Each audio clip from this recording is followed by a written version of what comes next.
Hey everybody, Ms. Dietrich here. We're taking a look at the 4 types of estimation, and these are all the questions that are on the top part of your homework for 2.6.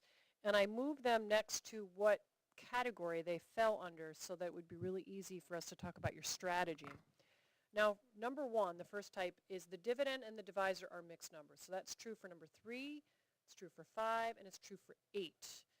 What you're going to do is you're going to take your divisor and you're going to round it to the nearest whole number. So this would be kind of close to 2. And since 22 already is compatible with 2, you're just going to round that to 22 and do 22 divided by 2. This would round to 3. 3 already is compatible with 18, so you'll leave it as 18 divided by 3. This is kind of close to 9.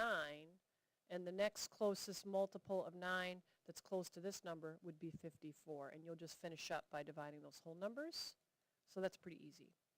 Now, I didn't see any that look like number 2 where the divisor is close to 1. Like if you had a divisor that was something like 20 21st as an example. I didn't see any like that in the homework.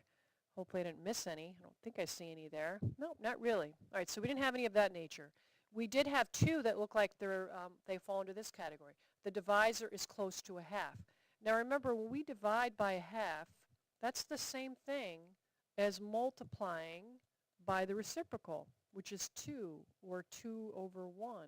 So you're just going to rethink this as times 2.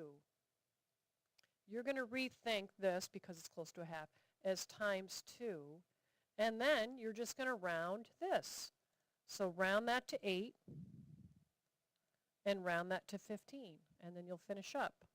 You'll find what 8 times 2 is. You'll find what 15 times 2 is and put them on the spaces for 4 and 7. All right, the last type is the divisor fraction has a numerator of 1. So see, the divisor has a numerator of 1. Divisor has a numerator of 1. The divisor has a numerator of 1.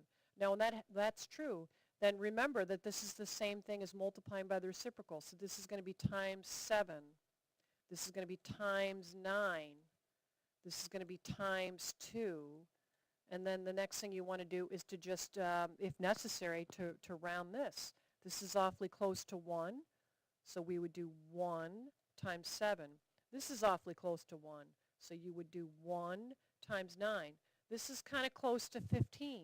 So you would do 15 times 2 to get your estimates. All right.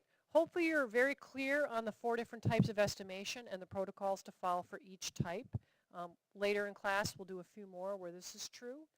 We did a few in class today, but we'll have to practice number 2 a little bit more because there wasn't really any on your homework. All right, good luck finishing up your 2.6.